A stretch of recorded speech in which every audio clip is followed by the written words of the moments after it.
Hello guys, movie master presenting Kong the Skull Island. ये वक्त होता है सन 1944 का। चारों तरफ युद्ध चल रहा है क्योंकि ये वर्ल्ड वॉर 2 का वक्त है। और इसी वक्त हैंक नाम के एक अमेरिकन पायलट का प्लेन क्रैश होता है। वो साउथ पैसिफिक के एक आइलैंड पे जाकर गिरता है और तभी वो देखता है कि एक और प्लेन यहाँ पर क्रैश हो रहा है, जो कि जापान के एक पायलट का होता है। क्योंकि जापान और यूएस के बीच में एक युद्ध चल रहा है, इसीलिए वो दोनों एक दूसरे से लड़ना शुरू कर देते हैं। और तभी पहाड़ी की चोटी पर दो बड़े बड़े हाथ आते हैं और ये हाथ होते हैं एक जायंट एप के। यहाँ से कहानी जाती है सीधा सन 1973 में, जहाँ पर बिल नाम के एक आदमी को दिखाया जाता है, जो यूएस गवर्नमेंट ऑर्गेनाइजेशन जिसका नाम मोनार्क है उसका हेड है। वो सेनेटर के पास जाता है और उन्हें एक आइलैंड का मैप दिखाता है और बिल कहता है इस आइलैंड के बारे में दुनिया के किसी भी देश को नहीं पता है, सिर्फ पौराणिक कथाओं में इसका जिक्र है। और इस आइलैंड को स्कल आइलैंड कहा जाता है कि ईश्वर ने इस आइलैंड को अधूरा छोड़ दिया। यहाँ से जाने वाला शिप और प्लेन कभी किसी को दोबारा नहीं दिखता। ये जगह बर्मुडा ट्रायंगल से भी ज्यादा खतरनाक है। सन 1954 में जब इस जगह पे न्यूक्लियर टेस्ट किए गए थे तो वो न्यूक्लियर टेस्ट नहीं थे, बल्कि वो किसी को मारने की कोशिश कर रहे थे। और अगर इस जगह हम खोज करने के लिए जाए तो हमें बहुत कुछ मिल सकता है, पर सेनेटर इन्हें इजाजत नहीं देता। दरअसल इन्हें फंड की जरूरत है। पर जब सेनेटर को बताया जाता है कि 3 दिन बाद रशिया का एक सैटेलाइट उस आइलैंड के ऊपर से गुजरेगा और उसके बाद जो तस्वीरें हमारे पास है वो रशिया के पास भी होंगी, ये सुनकर सेनेटर इन्हें इजाजत दे देता है। और इसके बाद ये पूरी की पूरी टीम उस आइलैंड के लिए निकल पड़ती है। उनके साथ जेम्स कॉनार्ड भी होता है, जो वियतनाम वॉर लड़ चुका है, और ये पूरी यात्रा में जेम्स उन्हें गाइड करेगा। ये सब के सब पानी के एक बहुत बड़े शिप से आइलैंड के पास पहुंच जाते हैं। यहाँ से इन्हें एक हेलीकॉप्टर से आगे जाना है, पर आगे एक बहुत बड़ा तूफान होता है, इसीलिए आगे कोई भी नहीं जाना चाहता। बिल कहता है हमें ये मौका दोबारा नहीं मिलेगा, हम सबको आगे बढ़ना चाहिए। बिल की बात सब मान जाते हैं और हेलीकॉप्टर्स में तूफान के अंदर एंटर कर जाते हैं, जहाँ पर बहुत तेज बिजलियां चमक रही होती है। और जब ये उस तूफान को पार करते हैं तो ये स्कल आइलैंड पहुंच जाते हैं, जो कि बहुत ही खूबसूरत होता है। यहाँ पहुंचने के बाद ये इस आइलैंड पर सिस्मिक बॉम्ब गिराते हैं। सिस्मिक बॉम्ब किसी को नुकसान पहुंचाने के लिए नहीं होता, बल्कि इससे धरती में कंपन पैदा होती है, जिससे इन्हें पता चल जाता है कि धरती के नीचे क्या है। फिर ये अपने मॉनिटर में देखते हैं कि धरती नीचे से खोखली है, यानी कि नीचे बहुत सारा खनिज पदार्थ है। ये पूरे आइलैंड पर इसी तरह से बॉम्ब गिरा रहे होते हैं और तभी एक हेलीकॉप्टर से एक बहुत बड़ा पेड़ आकर टकराता है, जिससे वो क्रैश हो जाता है। और इससे पहले कि ये कुछ समझ पाते तभी ये देखते हैं कि इनके सामने एक बहुत बड़ा जायंट एप खड़ा है। ये जायंट एप इतना बड़ा होता है कि इनके हेलीकॉप्टर्स उसके सामने खिलौने जैसे दिखते हैं। ये सब उस पर गोलियां चलाना शुरू कर देते हैं, जिससे ये पूरा गुस्से से भर जाता है और एक एक करके लगभग उनके सभी हेलीकॉप्टर्स को पूरी तरह से तबाह कर देता है। क्रैश हुए हेलीकॉप्टर्स में जितने लोग बचते हैं वो 2 टीम्स में डिवाइड हो जाते हैं। एक टीम को लीड करता है जेम्स और दूसरी को बिल, जिसने यहाँ आने का प्लान बनाया था। उसके साथ कर्नल भी होता है, जो अपने आदमियों को खोने के बाद बहुत ज्यादा दुखी होता है और वो बिल को गन पॉइंट पर ले लेता है और वो कहता है कि इस जगह के बारे में मुझे सब कुछ सच बताओ। बिल बताता है कि आज से 30 साल पहले मैं ल्यूटन नाम के एक शिप पर था, जो हमेशा के लिए गायब हो गया। उसमें 1000 लोग थे। उस पूरे शिप में मैं ही एक बचा था। सबको बताया गया कि वो शिप डूब गया, लेकिन सच्चाई ये है कि हमारा शिप डूबा नहीं था, बल्कि उसे एक मॉन्स्टर ने डुबाया था। मैं 30 सालों तक ये लोगों को बताता रहा, लेकिन कभी किसी ने मेरी बातों पर विश्वास नहीं किया। इस दुनिया में मॉन्स्टर होते हैं, हमसे पहले उन्हीं का इस धरती पर राज था, और आज नहीं तो कल वो हम तक पहुंच जाएंगे और हम सबको जमीन के नीचे दफन करके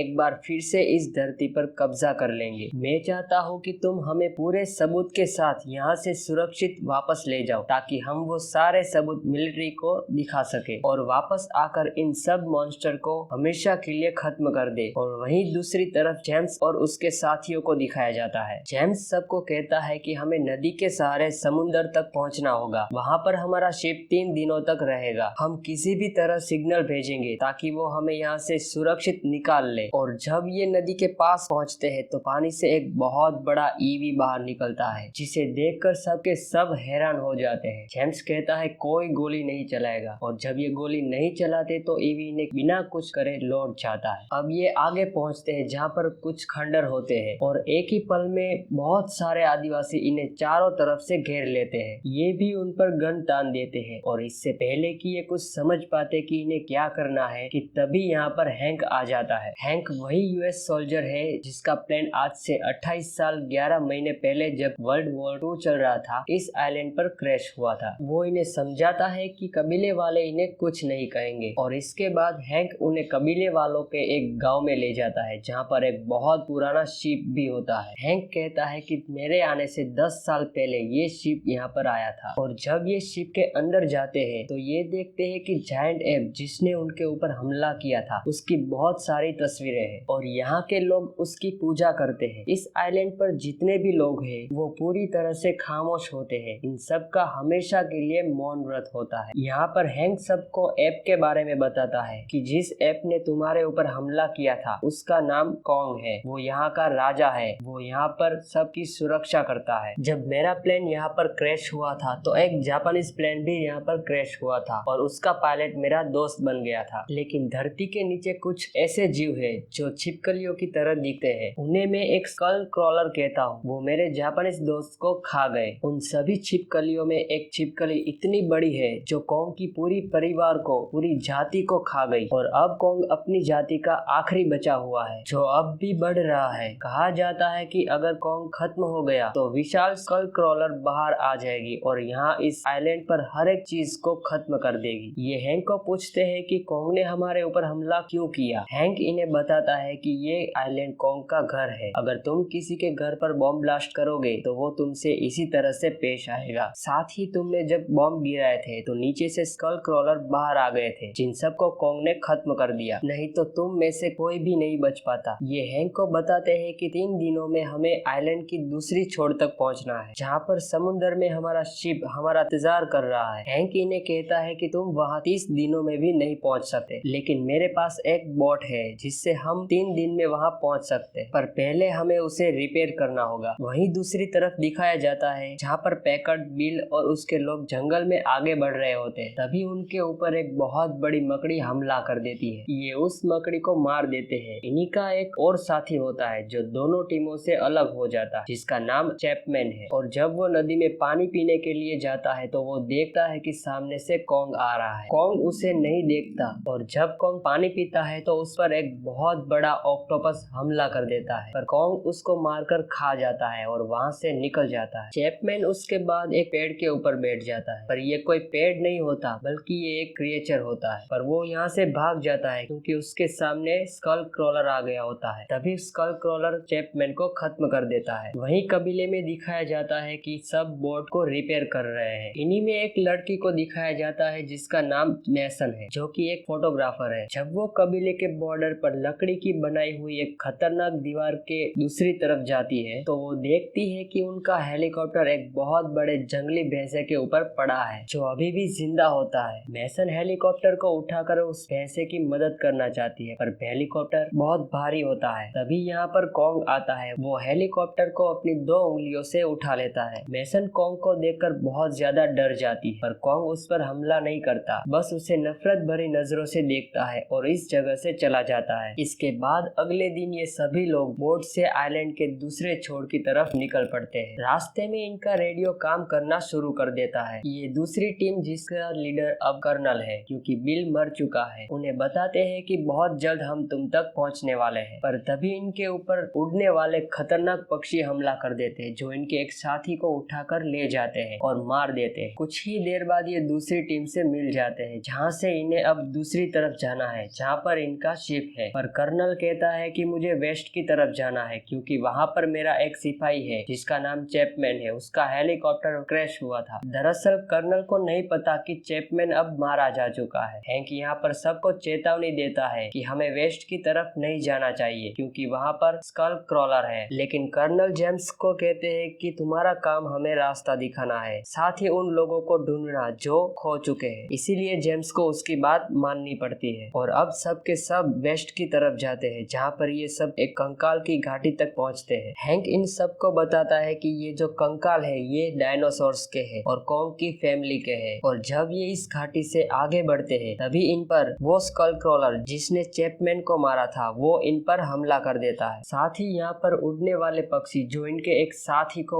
उठाकर ले गए थे वो भी इनके ऊपर हमला कर देते हैं। ये सारे पक्षियों को मार देते हैं और साथ ही वो स्कल क्रॉलर को भी। हैंक कर्नल पैकर्ड को कहता है कि जल्द से जल्द हमें यहाँ से निकल जाना चाहिए क्योंकि ये स्कल क्रॉलर का इलाका है और कर्नल अपने साथी चैपमैन के बिना यहाँ से नहीं जाना चाहता। तभी जेम्स उसे चैपमैन का लॉकेट दिखाता है और कहता है कि ये स्कल क्रॉलर के अंदर से निकला था, यानी कि वो मारा जा चुका है, हमें वापस चलना चाहिए। लेकिन कर्नल कहता है कि मैं उसके हेलीकॉप्टर तक जाना चाहता हूँ क्योंकि उसके अंदर बहुत सारे हथियार है जिससे हम कॉन्ग को मार सकते हैं। ये सुनकर हैंक हैरान हो जाता है। वो कहता है कि तुम कॉन्ग को नहीं मार सकते, यहाँ के लोग उसकी पूजा करते हैं, वो इस आइलैंड की रक्षा करता है। जेम्स कहता है वैसे भी चैपमैन को कॉन्ग ने नहीं मारा था, उसे स्कल क्रॉलर ने मारा था, हमें खतरा स्कल क्रॉलर से है। कर्नल कहता है कि मैं स्कल क्रॉलर्स को तो मारूंगा ही, साथ में कॉन्ग को भी, क्योंकि उसने मेरे बहुत सारे सिपाहियों को मारा है। जेम्स कहता है अगर तुम हेलीकॉप्टर तक जाना चाहते हो तो जाओ, मैं बाकी लोगों के साथ बोट से शिप तक जाता हूँ ताकि हम उसे वहाँ पर रोक सके। और इसके बाद कर्नल पैकर्ड अपने आर्मी सोल्जर्स के साथ हेलीकॉप्टर की तरफ निकल पड़ते हैं। कुछ दूर जाने के बाद इन्हें वो सारा का सारा असला बारूद उस हेलीकॉप्टर में मिल जाता है। वहीं दूसरी तरफ जेम्स, मेसन और बाकी के सिविलियंस होते हैं, वो सब के सब बोट की तरफ जा रहे होते हैं। जेम्स और मेसन सबको रास्ते में छोड़कर एक पहाड़ी की चोटी की तरफ निकल पड़ते हैं ताकि ये देख सके कि इनका शिप कहाँ है। जब ये पहाड़ी की चोटी पर पहुंचते हैं तब तक रात हो जाती है और अगले पल इनके सामने कॉन्ग आता है। ये उसे देखकर डर जाते हैं पर जल्द ही ये समझ जाते हैं कि कॉन्ग उन्हें नुकसान नहीं पहुंचाना चाहता। मेसन जो पहले कॉन्ग से मिल चुकी है वो उसे हाथ लगाती है जिससे उन दोनों को एहसास होता है कि कॉन्ग एक शांति प्रिय ऐप है। तभी जंगल में एक ब्लास्ट होता है जो कर्नल पैकर्ड और उसके साथियों ने किया हुआ होता है। दरअसल उन्होंने कॉन्ग के लिए एक जाल बिछाया है। कॉन्ग जब उस जगह पर पहुंचता है तो वो उनके जाल में फंस जाता है। वो पूरी तरह से जल जाता है जिसकी वजह से कॉन्ग बेहोश हो जाता है और अब ये कॉन्ग को बॉम्ब से उड़ाना चाहते हैं। पर इससे पहले कि ये ऐसा करते यहाँ पर जेम्स, मेसन और हैंक आ जाते हैं जो कर्नल पैकर्ड को गन पॉइंट पर ले लेते हैं और उसे बॉम्ब ब्लास्ट करने से मना करते हैं। कर्नल उसके आदमियों से कहता है कि इसे खत्म कर दो, लेकिन अब उसके जो सोल्जर्स है वो भी उसके खिलाफ हो चुके हैं क्योंकि वो जानते थे कि कॉन्ग उनका दुश्मन नहीं है बल्कि उनका दुश्मन स्कल क्रॉलर है। तभी पानी के अंदर से एक जायंट स्कल क्रॉलर बाहर निकलता है और इससे पहले कि वो इन सबको खत्म करता कॉन्ग होश में आ जाता और इससे पहले कि कर्नल बॉम्ब ब्लास्ट करता कॉन्ग उसको अपने हाथ के नीचे दबा देता है। अब यहाँ पर कॉन्ग और स्कल क्रॉलर के बीच में जबरदस्त फाइट होना शुरू हो जाती है। बाकी के सभी लोग अपनी बोट की तरफ भागना शुरू कर देते हैं और जब ये सब के सब बोट की तरफ जा रहे होते हैं स्कल क्रॉलर उनके ऊपर हमला कर देता है। लेकिन इससे पहले कि वो इन्हें कुछ करता कॉन्ग उसके ऊपर एक जोरदार हमला करता है और एक बार फिर से स्कल क्रॉलर और कॉन्ग के बीच में बहुत ही जबरदस्त लड़ाई होती है। वहीं मेसन पहाड़ी की एक चोटी पर जाती है जहाँ से वो फ्लेयर गन चला देती है ताकि शिप में जो लोग हैं उन्हें वो सिग्नल मिल जाए। वहीं कॉन्ग और स्कल क्रॉलर की लड़ाई में कॉन्ग जंजीरों में फंस जाता है और इससे पहले कि स्कल क्रॉलर उसे मारता इंसान उस पर गोलियों से हमला कर देते हैं जिससे स्कल क्रॉलर का ध्यान उनकी तरफ आकर्षित होता है और वो उनकी बोट को कुचलने के लिए उनकी तरफ बढ़ना शुरू कर देता है और तभी कॉन्ग भी अपने आप को जंजीरों से छुड़ा लेता है। दरअसल ये एक बहुत पुराने शिप की जंजीरें होती है जिसमें उसका एक ब्लेड भी होता है। कॉन्ग उस ब्लेड से स्कल क्रॉलर को बहुत ही बुरी तरह से जख्मी कर देता है। यहाँ पर जो मेसन पहाड़ी की चोटी पर होती है वो भी पानी में गिर जाती है पर इससे पहले कि उसकी जान जाती कॉन्ग उससे पानी से बाहर निकाल लेता है। यहाँ स्कल क्रॉलर अभी भी जिंदा होता है। वो कॉन्ग के उसी हाथ को अपने मुंह में अंदर डाल देता है जिसके अंदर मेसन है, लेकिन कॉन्ग उसकी जबान बाहर निकाल देता है जिससे वो मारा जाता है। इसके बाद कॉन्ग मेसन को नदी के किनारे रखता है जहाँ पर जेम्स उसके पास आता है और मेसन अभी भी जिंदा होती है। फिर ये दोनों कॉन्ग को जाते हुए देखते हैं और इसके बाद ये सभी अपने घर यूएस वापस लौट आते हैं जहाँ पर हैंक को दिखाया जाता है जो सन 1944 में युद्ध के लिए गया था, जो आज 30 साल के बाद वो अपने घर आया है। यहाँ पर वो अपने बेटे जो 30 साल का हो चुका है उसे और अपनी पत्नी से मिलकर बहुत खुश होता है। पोस्ट क्रेडिट सीन में हमें दिखाया जाता है कि जेम्स और मेसन को अपने सीक्रेट ऑफिस में रोक रखा है और तभी यहाँ पर ब्रूक और सैनली आते हैं जो कि इन दोनों के साथ आइलैंड पर थे और वो इन्हें बताते हैं कि कॉन्ग ही अकेले अकेला किंग नहीं है, बल्कि यहाँ पर कुछ और भी है। ये उन्हें गॉडजिला और गिदोरा की लड़ाई की तस्वीरें दिखाते हैं जो आपस में लड़ रहे होते हैं। मोनार्क ऑर्गेनाइजेशन का यही काम है कि वो ऐसे जीवों को जो धरती पर इंसानों के लिए खतरा है, उसे किसी भी तरह से इंसानों से दूर रखना या खत्म करना। तो गाइस, इस मूवी का नेक्स्ट पार्ट जो हमने डिस्क्रिप्शन में लिंक में दिया गया है, और मिलते हैं अगले वीडियो में। तब तक के लिए बाय बाय। और अगर ये वीडियो आपको पसंद आया हो तो वीडियो को लाइक करें और मेरे चैनल को सब्सक्राइब करें और बेल आइकन को दबाना ना भूलें ताकि ये वीडियोस आपको सबसे पहले मिल सके।